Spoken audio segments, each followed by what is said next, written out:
믿음이 연약한 자를 너희가 받되 그의 의견을 비판하지 말라. 어떤 사람은 모든 것을 먹을 만한 믿음이 있고 믿음이 연약한 자는 채소만 먹느니라. 먹는 자는 먹지 않는 자를 업신여기지 말고 먹지 않는 자는 먹는 자를 비판하지 말라. 이는 하나님이 그를 받으셨음이라. 남의 하인을 비판하는 너는 누구냐? 그가 서 있는 것이나 넘어지는 것이 자기 주인에게 있음에 그가 세움을 받으리니 이는 그를 세우시는 권능이 주께 있음이라. 어떤 사람은 이 날을 저날보다 낮게 여기고 어떤 사람은 모든 날을 같게 여기나니 각각 자기 마음으로 확정할지니라. 나를 중히 여기는 자도 주를 위하여 중히 여기고 먹는 자도 주를 위하여 먹으니 이는 하나님께 감사하며 먹지 않는 자도 주를 위하여 먹지 아니하며 하나님께 감사하느니라. 우리 중에 누구든지 자기를 위하여 사는 자가 없고 자기를 위하여 죽는 자도 없도다. 우리가 살아도 주를 위하여 살고 죽어도 주를 위하여 죽나니 그러므로 사나 죽으나 우리가 주의 것이로다. 이를 위하여 그리스도께서 죽었다가 다시 살아나셨으니 곧 죽은 자와 산 자의 주가 되려 하심이라. 아멘.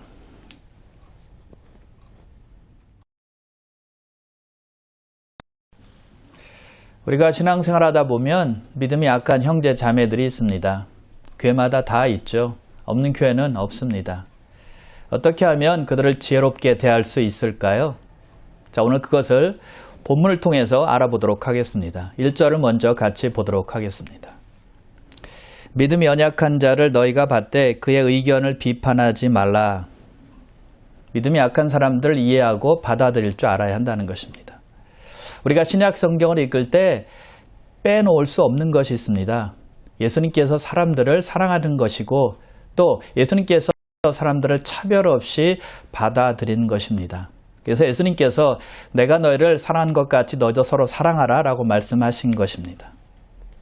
하나님은 우리가 서로 사랑하기를 원하시기 때문에 우리가 어떤 사람과 좀 의견이 다르고 생각이 다르고 또 성격이 다르고 마음이 좀 안 맞을지라도 받아들일 줄 알아야 된다는 것입니다. 그래서 믿음이 연약한 자의 의견을 비판하지 말고 수용하라라고 지금 말씀하고 있는 것입니다. 믿음이 연약한 자의 생각을 시비거리로 만들지 말라는 거예요. 자, 그렇다고 성경의 진리를 왜곡하는데도 불구하고 무조건 받아들이라는 말은 아닙니다. 그것은 예외죠. 그러나 생각이나 의견의 차이 때문에 나와 맞지 않는다고 해서 나와 동의하지 않는다고 해서 비판하지는 말라는 것입니다. 적으로, 원수로 생각하지 말라는 거예요.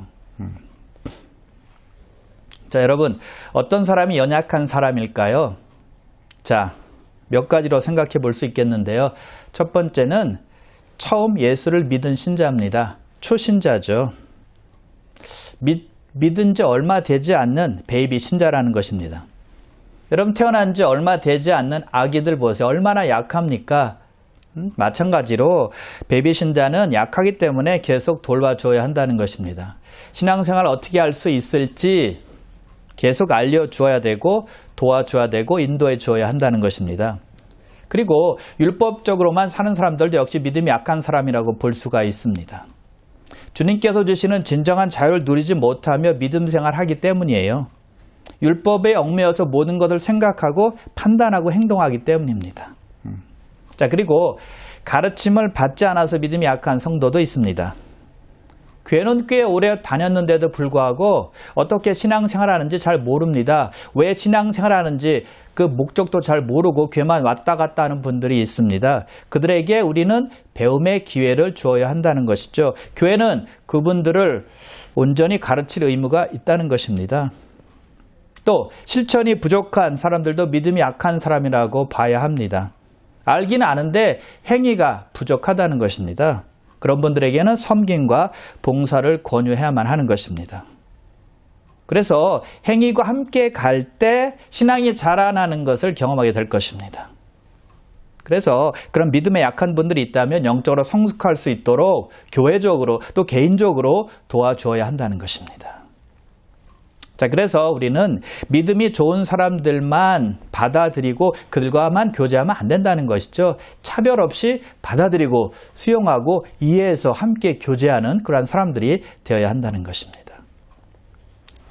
자, 이제 바울은 구체적으로 믿음이 연약한 사람의 예를 들어서 설명하고 있습니다. 2절 보세요. 어떤 사람은 모든 것을 먹을 만한 믿음이 있고 믿음이 연약한 자는 채소만 먹느니라. 믿음 있는 사람은 모든 것을 먹을 수 있는 사람이고 믿음이 약한 사람은 채소만 먹는 사람이다라고 말하고 있습니다. 채식주의자는 믿음이 약한 사람들이고 고기를 비롯해서 모든 것을 다 먹는 사람들은 믿음이 좋은 사람이다라는 뜻은 아닙니다. 자, 그 당시의 상황을 좀 우리가 알아야 되겠는데요. 1세기 당시에는 사람들이 이방신에게 제사를 드리면 그 제사 드리고 남은 음식을 태웠습니다. 근데 태운 것은 일부에 불과하고 나머지들은 시장에 나가서 팔았습니다. 그래서 크리스찬들은 시장에 나가서 그 고기들을 사다가 먹게 된 것이죠. 알고도 먹고 모르고도 먹은 것입니다. 또 친구 집에 가서 함께 먹기도 했고요. 자, 그런데 크리스찬 안에는 두 종류의 사람들이 있었다는 거예요. 한 종류의 사람들은 우상은 아무것도 아니다, 무가치하다라고 생각했기 때문에 우상에게 바쳐진 고기를 먹는 것은 아무런 잘못되는 것이 없다, 문제가 없다라고 생각한 것입니다. 또 다른 한 종류의 크리스찬들은 고기 먹는 것을 아예 포기했습니다. 특히 유대인들로서 예수 믿은 사람들은 율법을 통하여 보니까 그 고기는 부정한 것이었습니다. 그걸 어떻게 먹겠어요? 유대인의 법과 전통에 맞지 않는 거잖아요. 그래서 고기를 먹지 않은 것입니다. 그리고 고기를 포기했던 사람들 중에는 한때 우상 숭배자였다가 그리스도인이 된 사람들이 많았습니다. 그들은 양심의 죄를 피하기 위해서 고기의 출처를 확인하고는 고기 먹는 것을 포기한 것입니다. 자, 그래서 한 종류의 사람들은 상관하지 않고 고기를 사다가 먹었지만 또 다른 종류의 그 사람들은 마음이 깨름직하니까 고기를 먹지 않았다는 것입니다. 그래서 바울 시대에는 고기 먹는 것이 크리스찬 사이에서 큰 이슈가 되었다는 것이에요. 자, 여러분, 두 그룹이 서로 이해했을까요? 서로 받아들였을까요? 아닙니다. 서로 이해하지 못했습니다. 서로 비판하고 업신여겼습니다. 서로 받아들이지 못했다는 거예요. 그래서 바울이 3절에서 이렇게 말하고 있는 것입니다. 3절입니다. 먹는 자는 먹지 않는 자를 업신여기지 말고 먹지 않는 자는 먹는 자를 비판하지 말라. 이는 하나님이 그를 받으셨음이라.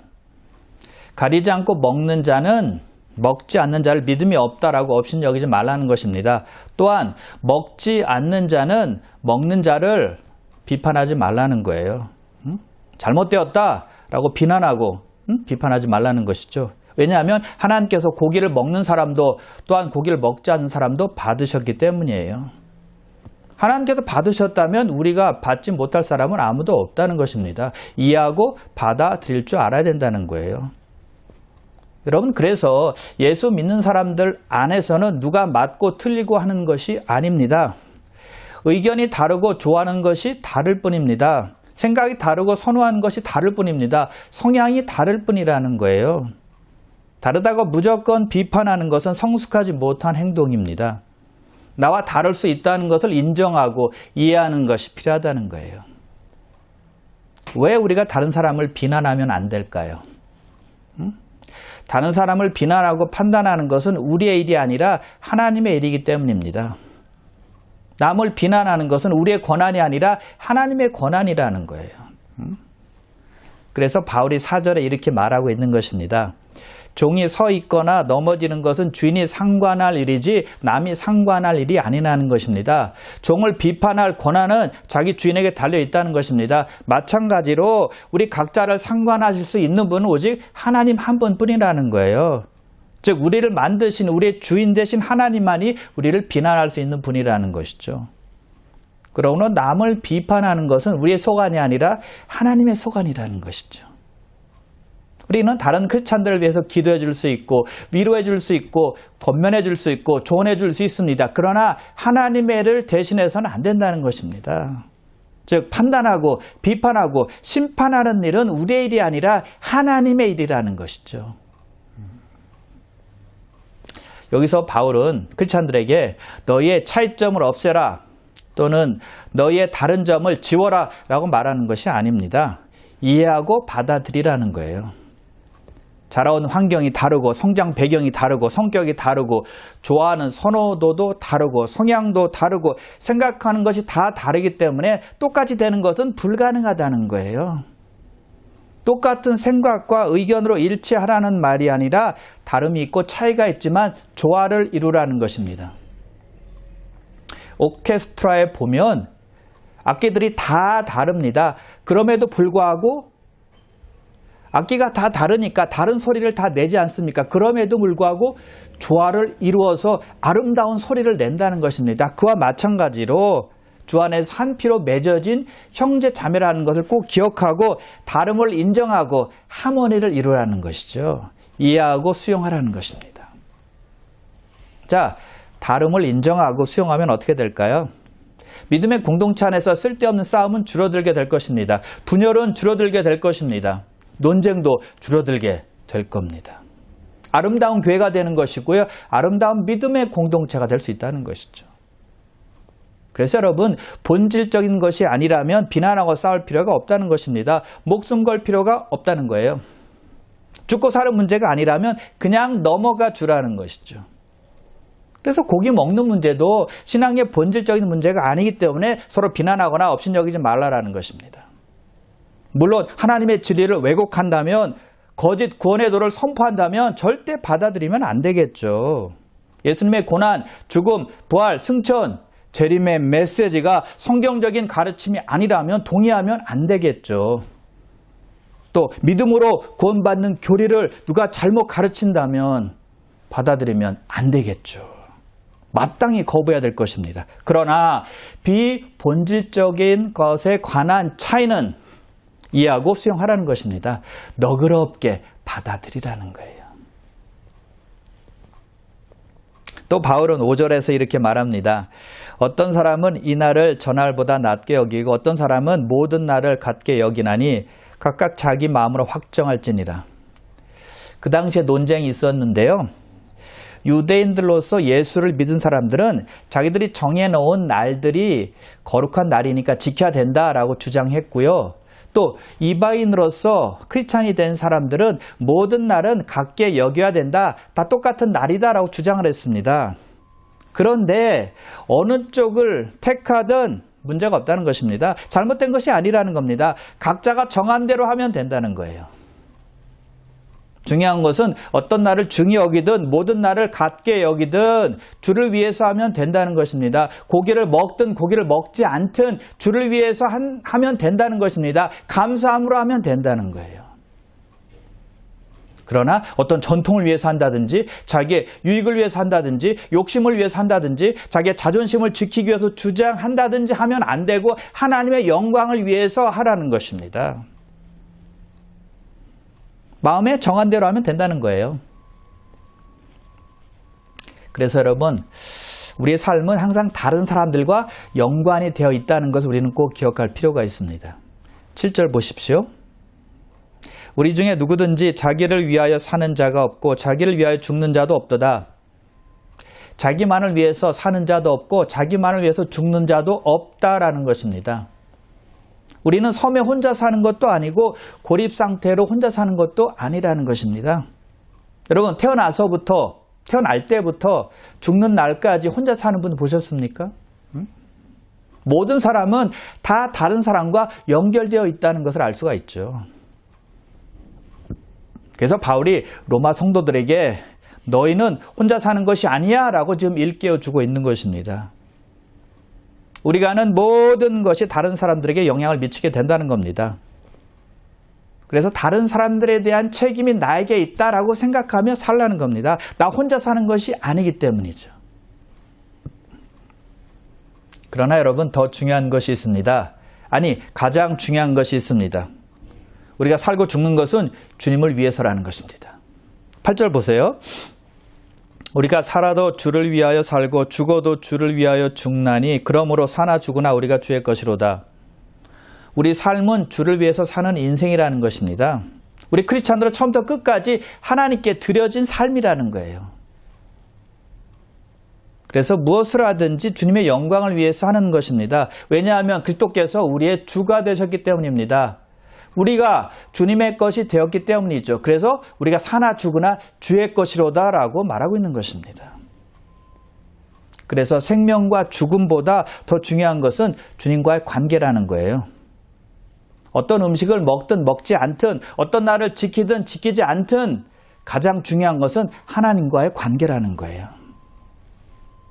그래서 음식의 문제나 나를 지키는 문제가 하나님과의 관계를 가로막게 해서는 안 된다는 것입니다.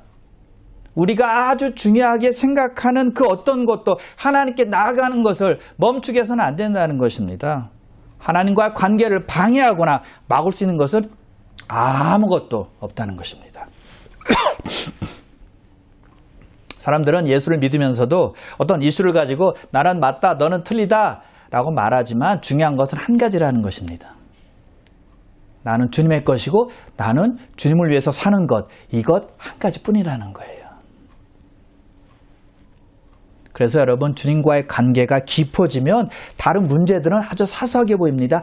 아주 작게 보입니다. 대수롭지 않게 보인다는 것이죠. 왈과 왈부하며 싸울 필요가 없게 되는 거예요. 여러분 믿음의 공동체 안에서 늘 비판하고 싸우는 사람들이 있습니까? 주님과의 관계가 아주 약한 사람들이에요. 그런 분들은 주님의 은혜 안에 거하기를 애써야지 트집 잡고 분열시키는 일에 애쓰면 안 된다는 거예요. 그들이 바로 주님과의 관계가 깊어져야 할 분들이죠. 주님이 내 안에 있고 내가 주님 안에 있는데 내 의견, 내 문제가 조금 관철되지 않는다고 그게 문제가 되나요? 전혀 문제가 되지 않는다는 것입니다. 남 비난할 이유는 다 없어지는 거예요. 그래서 바울이 또 이렇게 말합니다. 이를 위하여 그리스도께서 죽었다가 다시 살아나셨으니 그 죽은 자와 산 자의 주가 되려 하심이라. 예수님께서 죽으셨다가 살아나셨기 때문에 오직 주님만이 우리의 삶의 주인이 되시고 판단할 권리를 갖고 계신다는 것입니다. 왜냐하면 주님만이 우리의 마음을 정확하게 꿰뚫어 보실 수 있기 때문입니다. 비판할 권리, 판단할 권리, 심판할 권리가 우리가 아니라 하나님께서 갖고 계신다는 거예요. 우리가 형제 자매를 판단하거나 비난하거나 경멸하지 말아야 될 확실한 이유가 여기 있습니다. 10절 보세요. 내가 어찌하여 내 형제를 비판하느냐, 어찌하여 내 형제를 업신여기느냐. 우리가 다 하나님의 심판대 앞에 서리라. 우리가 업신여기고 우리가 비판할 때 하나님의 심판대 앞에 서게 된다는 것입니다. 우리는 심판받아야 될 사람들이지 우리가 비판하고 우리가 심판할 사람들이 아니라는 겁니다. 여러분 두려운 말씀 아닙니까? 12절도 보세요. 이러므로 우리 각 사람이 자기 일을 하나님께 직구하리라. 하나님의 심판대 앞에서 우리가 한 일을 다 구하게 된다는 거예요. 남을 비판한 일입니다. 남을 욕한 일입니다. 남을 경멸한 일입니다. 남을 업신여긴 일들입니다. 그것을 하나님 앞에 심판대 앞에서 다 직구한다는 것입니다. 아마도 우리가 하나님께 직구할 때 끝이 없을 정도로 많을 것입니다. 왜요? 우리는 다 가해자들이니까요. 핑계댈 수 없어요. 우린 예수의 말씀을 다시 한번 기억해야만 합니다. 비판을 받지 아니하려거든 비판하지 말라. 비판받지 않으려면 어떻게 된다고요? 비판하지 않는 것입니다. 그래서 바울은 부딪힐 것이나 거칠 것을 형제들 앞에 두지 말라라고 말합니다. 내가 형제 자매들에게 장애물이나 걸림돌이 되고 있지 않는지 돌아보아야 한다는 것입니다. 내가 먼저 나를 판단해야 된다는 것입니다. 남을 판단하기 전에 나를 먼저 판단해야 된다는 것입니다. 남을 비난하기 전에 나를 먼저 비난할 줄 알아야 된다는 것입니다. 남을 심판하기 전에 나를 먼저 심판할 줄 알아야 된다는 것입니다. 여러분 우리는 보통 잘 못한 것은 다른 사람에게 초점을 맞춥니다. 근데 잘한 것은 나에게 초점 맞추죠. 근데 크리스찬들은 이것을 반대로 해야 된다는 것입니다. 잘한 것은 상대방에게, 잘 못한 것은 나에게 돌리는 것이죠. 그리고 우리는 보통 보면 다른 사람에 대해서는 굉장히 엄격합니다. 따집니다. 근데 나에 대해서는 얼마나 관대한지 몰라요. 모든 것 다 용서합니다. 이것도 우리가 반대로 해야 된다는 것입니다. 다른 사람들을 대할 때는 아주 관대하게 관용을 베푸는 것입니다. 용서하고 사랑을 베푸는 것이죠. 근데 나를 생각할 때는 엄격하게 다루는 것이죠. 이것이 크리스찬의 자세가 될 것입니다. 자, 바울은 다시 음식 문제로 돌아가서 말을 하고 있습니다. 14절과 15절인데요. 내가 주 예수 안에서 알고 확신하노니 무엇이든지 스스로 속된 것이 없으되 다만 속되게 여기는 그 사람에게는 속되니라. 만일 음식으로 말미암아 내 형제가 근심하게 되면 이는 내가 사랑으로 행하지 아니함이라. 그리스도께서 대신하여 죽으신 형제를 내 음식으로 망하게 하지 말라. 무엇이든지 스스로 부정한 것은 없다라고 말합니다. 그러나 부정하게 여기는 그 사람에게 부정한 것이 된다라고 말하고 있습니다. 어떤 음식은 그 자체가 속되거나 부정적이지 않다는 것입니다. 모든 음식은 선하지도 않고 악하지도 않다는 것입니다. 제사에게 바쳐진 음식이든 유대인의 음식인 코셔든 문제가 되지 않는다는 것이죠. 또 제사에게 바쳐진 음식을 먹는다고 할지라도 하나님과의 관계에 문제가 생기지 않는다는 거예요.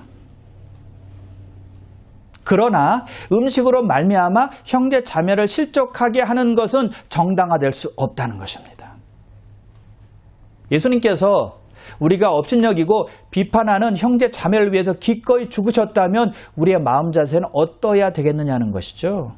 사랑으로 형제 자매를 받으라는 것입니다. 자, 그런데 여기 보니까 음식으로 형제 자매를 근심하게 한다라고 했습니다. 무슨 뜻일까요? 또 형제를 망하게 한다라고 했는데 무슨 뜻일까요? 자, 만일 고기 먹는 것을 의심하고 두려워하는 사람이 있다고 생각해 보십시오. 그 사람은 우상에게 바쳐진 고기를 먹으면 잘못된 것이다라고 생각하는 사람이에요. 그런 사람을 바울이 믿음이 연약한 사람이다라고 말했죠. 자, 그런데 그 사람 앞에서 내가 우상에게 바쳐진 고기를 먹습니다. 나는 그 고기를 먹어도 하나님과의 관계는 전혀 문제가 없다라고 믿는 사람입니다. 그래서 그 사람 앞에서 고기를 먹고 있습니다. 주님 안에 있는 자유를 알기 때문에 의심하지 않고 먹는 것입니다. 그런데 그 연약한 사람이 같은 크리스찬인 내가 그 앞에서 그 고기 먹는 것을 보면 담력을 얻어서 나를 따라서 고기를 먹게 된다는 것이죠. 그러면 그 약한 신자는 자기 양심을 어기면서 그 고기를 먹게 되는 것입니다. 의심하면서 고기를 먹는 것입니다. 그 고기를 먹는 것은 하나님과 나와의 관계에 아무런 문제가 없어 감사함으로 먹으면 버릴 것이 없는 거야 라는 믿음으로 먹는 것이 아니라 자기 양심을 거스르며 먹게 된다는 것이죠. 그러면 어떻게 될까요? 믿음으로 먹지 않고 의심하면서 먹으면 어떻게 되는지 바울이 이렇게 설명하고 있습니다. 마지막 23절입니다. 의심하고 먹는 자는 정죄되었나니 이는 믿음을 따라 하지 아니하였기 때문이라. 믿음을 따라 하지 아니하는 것은 다 죄니라. 의심하고 먹으면 다 죄가 된다는 것입니다. 성도가 옳고 그름을 확신하지 못하는 상태에서 행할 때 그 행동은 정죄를 받게 된다는 것입니다. 여러분, 우리는 성경이 그 많은 것을 피하려고 노력합니다. 그렇죠? 그런데 가끔 성경은 침묵합니다. 그때 우리는 양심을 따라야 한다는 것입니다. 하나님의 법에서 어긋날 때 우리에게 남는 것은 죄책감이나 불안한 양심이죠. 그래서 하나님께서 양심을 통해서 우리에게 잘못된 것을 알려주실 때 그것을 피해야 한다는 것입니다. 그런데 어떤 사람들은 양심이 작동하지 않습니다. 습관적으로 악한 행실을 계속하기 때문에 양심이 마비가 되는 것이죠. 그래서 악을 행하는 것에 대해서 두려워하지 않는 것입니다. 바울은 믿음을 따라서 하지 않는 것은 죄라고 말했는데요. 자, 이것은 우리 삶의 회색지대를 판단할 수 있는 좋은 성경적인 원리가 됩니다. 어떤 상황 속에서 내가 하는 것이 옳은 것인가 라는 질문이 있을 때 반드시 기억해야 될 말씀이라는 거예요. 그때 믿음으로 할 수 없다면 죄라는 것입니다. 우리는 우리 삶 속에서 많은 상황들을 만나게 되는데 대개 우리는 우리 자신을 정당화하려는 경향이 있습니다. 그래서 어떤 상황 속에서 어떤 상황 때문에 괴로워한다면 그것은 믿음이 아니라 죄일 가능성이 높다는 것입니다. 양심이 역사하기 때문에 괴로운 것이고 그럼에도 불구하고 행동하면 죄가 된다는 것이죠. 그래서 하나님께서 기뻐하시는 것은 하나님께서 원하시는 것을 우리가 행할 때 하나님께서 기뻐하신다는 것입니다. 반대로 하나님께서 원치 않는 것을 우리가 행하지 않을 때 하나님께서 기뻐하신다는 것이죠. 우리의 믿음을 보시고 하나님께서 기뻐하시는 거예요. 그래서 바울은 믿음을 따라 하지 않고 의심하고 먹으면 죄가 된다라고 말을 한 것입니다. 자, 그래서 고린도전서에 보면 같은 내용이 있는 고린도전서 8장에 보니까 바울이 자기의 결심을 이렇게 말합니다. 만일 음식이 내 형제를 실족하게 한다면 나는 영원히 고기를 먹지 아니하여 내 형제를 실족하지 않게 하리라. 믿음이 연약해도 고기를 먹지 못하는 형제에게 내가 고기를 먹음으로 그 사람을 실족시킨다면 나는 영원히 고기를 먹지 않겠다라고 말한 것입니다. 나는 믿음이 있어서 행할 수 있지만 다른 형제를 실족하게 한다면 믿음에서 떨어뜨리게 하는 일이 된다면 하지 않겠다는 것입니다. 형제가 시험 받는 일은 하지 않겠다. 형제가 믿음에서 멀어지는 일은 하지 않겠다라고 지금 결심하고 있는 것이죠. 이것이 우리 모두의 크리스찬의 결심이 되어야 될 줄 믿습니다. 그래서 우리는 16절을 반드시 기억해야만 합니다. 그러므로 너희의 선한 것이 비방을 받지 않게 하라. 예수 믿는 사람들이 자기의 믿음을 과시하듯 행동하면 다른 사람들로부터 사랑이 없다라고 비방받게 된다는 것입니다. 그러면 크리스찬들 사이에서도 또 예수 믿지 않는 사람들로부터도 환영을 받지 못한다는 거예요. 남이 실족하든 상관없어 라는 식이 되기 때문에 남에게 미움을 받게 된다는 것입니다. 여러분, 우리 크리스찬들은 선한 것을 가지고 있는 사람들입니다. 믿음을 가지고 있는 사람들이에요. 그것을 지혜롭게 사용할 때, 분별력 있게 쓸 때 미움이 아니라 칭찬을 받게 된다는 것이죠. 바울은 이제 우리로 하여금 큰 그림을 보게 합니다.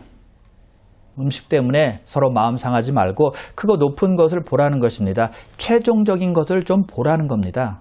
하나님의 나라입니다. 17절 보세요. 하나님의 나라는 먹는 것과 마시는 것이 아니요 오직 성령 안에 있는 의와 평강과 희락이라. 하나님의 나라를 생각하며 서로 비난하거나 업신여기지 말라는 것입니다.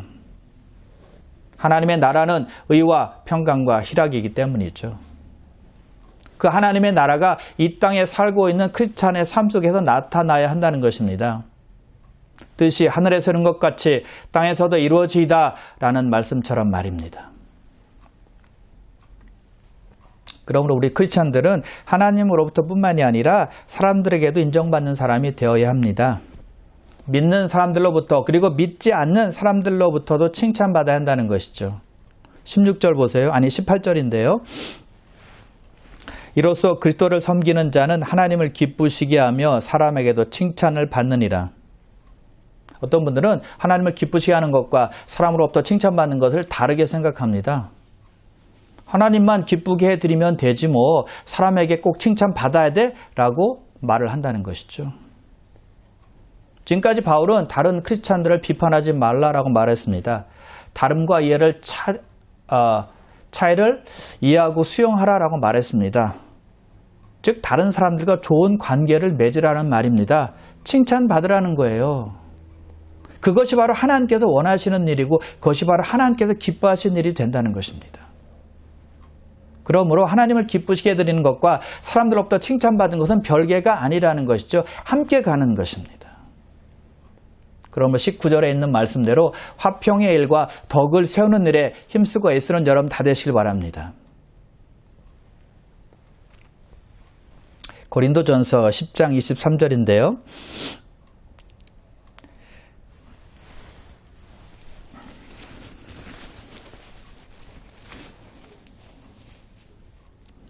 모든 것이 가하나 모든 것이 유익한 것이 아니요 모든 것이 가하나 모든 것이 덕을 세우는 것이 아니니라. 모든 것을 할 수 있는 자유가 우리에게 있지만 모든 것을 유익되게 할 수 있는 것은 아니라는 것입니다. 모든 것을 할 수 있는 자유가 우리에게 있지만 다 덕을 세우는 것은 아니라는 거예요. 우리가 예수 믿으면 죄에서, 죄책감에서 자유를 얻게 됩니다. 죄 속박에서 벗어나게 되는 것이죠. 그러나 예수 믿는 사람들은 그 자유를 이용해서 다른 사람들에게 해를 끼치면 안 된다는 거예요. 모든 것을 할 수 있는 자유가 있다고 해서 남에게 아무렇게나 대하면 남을 실족시킬 수 있고 또 믿음에서 떨어뜨릴 수가 있다는 것입니다. 여러분, 죄는 사적인 문제가 아닙니다. 우리가 하는 모든 일은 다른 사람들에게 영향을 미치기 때문에 우리가 행동하는 것에 영향을 고려해서 행해야 한다는 것입니다. 그래서 하나님은 우리를 독립적으로 창조하시지 않고 상호 의존적으로 창조하신 거예요. 그래서 믿음이 좋은 사람들은 아나무인처럼 자기 마음대로 행동하지 않습니다. 독단적이거나 교만하거나 거만하게 행동하지 않는다는 거예요. 사람들의 관계 속에서 겸손하게 생각하고 사랑하고 인내하고 또 자제하면서 남을 생각하며 대하는 것입니다. 혹시라도 남에게 해칠 위험이 있다고 생각하면 나에게 아무리 중요해도 하지 않는 것입니다. 음식을 먹을 만한 믿음이 내게 있을지라도 다른 사람이 실족할 것 같으면 먹지 않는 것처럼 나의 행동에는 전혀 문제가 없지만 남에게 나쁜 영향을 줄 수 있다면 고집하지 않는 것이죠. 참는 것이죠. 내 행동은 떳떳해. 나만 괜찮으면 되지 뭐 라는 자세가 아니라 남을 배려하는 자세가 바로 크리스찬의 자세라는 것입니다. 그럴 때 밝은 관계가 이루어지는 것입니다. 그때 서로 사랑하게 되고 신뢰하는 관계가 된다는 것입니다. 그러므로 사랑하는 귀한 성도 여러분, 화평의 일을 또 덕을 세우는 일을 잘 감당하고 애쓰는 여러분 되시기를 주님의 이름으로 축원합니다. 기도하겠습니다.